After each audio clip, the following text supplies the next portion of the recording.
అయ్యండి అందరికీ నేనైతే ఇప్పుడైతే దోశ అయితే వేస్తున్నానండి. నేను కొంచెం గోధుమ రవ్వ కొంచెం మినపరుబ్బు అండి రెండు కలిపేసి నేను దోశ వేస్తున్నాను. మసాలా దోశ బాగా వస్తుంది. ఎందుకంటే గోధుమ రవ్వ కొంచెం వేసుకున్నాను, తర్వాత అనమాట కొంచెం మినపగుడ్లు రుబ్బేసి ఉంచుకున్నాను. ఇవి ఇలాగ నేనైతే గోధుమ రవ్వ దోశ అయితే వేస్తున్నానండి. మీకు ఎవరికైనా నచ్చితే మీరైతే ఎలా చేయాలి ఏంటి అనేసి కమెంట్ అయితే చేయండి. గోధుమ రవ్వ మసాలా దోశ అండి. ఇదిగోండి నేనైతే ముందుగానే ఇలాగైతే కర్రీ రెడీ చేసుకున్నాను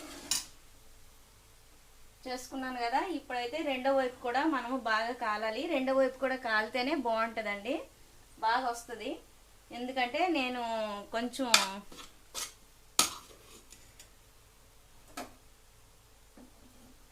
వేగాలండి, వేగితేనే బాగా వస్తుంది. రవ్వ కదా ఇది, కొంచెం మాడాలి, మాడితేనే బాగా వస్తుందండి. మాడకుండా అది రాదు. ఈ లోపల కొంచెం మనం ఆయిల్ వేసుకుందామా. కొంచెం ఆయిల్ వేయకపోతే రాదండి, అందుకని నేనైతే ఆయిల్ వేసుకున్నాను. కొంచెం వేసుకుంటే ఇలా వస్తుంది.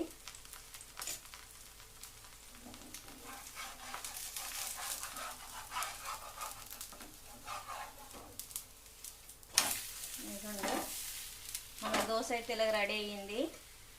గోధుమ రవ్వ మినపగుడ్లు రుబ్బండి రెండు కలిపేసి నేనైతే ఇలా వేసుకున్నాను. ఇందులో అయితే నేను అదే రైసు పౌడర్ ఏమి యాడ్ చేయలేదు, ఇలా చేసుకున్నాను నేను. మీకు నచ్చితే మీరు కూడా ఇలా చేసుకోవచ్చు. నేనైతే ఇలా చేశానండి. దీని మీద అయితే నేను ముందుగానే బంగాళదుంప కర్రీ తయారు చేసుకున్నాను కదా, మసాలా కర్రీ, దాన్ని అయితే ఇలా పెట్టేస్తున్నానండి. మీకు నచ్చినట్లయితే మీరు కమెంట్ పెట్టండి, ఎలా చేశాను ఏంటి కర్రీ కూడా చెప్తాను నేను. ఈ దోశ కూడా మనకి ఇలాగ అంతటికి ఇలా పామేయడం అండి. ఇలాగా కర్రీని ఇలా పామేసి ఫోల్డ్ చేసుకోవడమే దోశని. నేను రివర్స్లో నేను దోశ అయితే నేనైతే కర్రీని అయితే పెట్టడం అవుతుంది, ఒకసారి చూసుకోండి. అంతేనండి. ఇంకా దీన్ని అయితే నేను ఇప్పుడు ఫోల్డ్ చేస్తాను. చూసారు కదా ఎలా వచ్చిందో, చూసారా. నేనైతే రివర్స్లో ఇలాగైతే ఫోల్డ్ అయితే చేస్తున్నానండి. ఇలా చేస్తున్నాను ఎందుకంటే మనకి గోధుమ రవ్వ వేసుకున్నాం కదా, కొంచెం దాన్ని అనమాట సాఫ్ట్గా ఇలాగా వస్తుంది. నాకైతే కొంచెం వేడిగా ఉంది, ఇది కొంచెం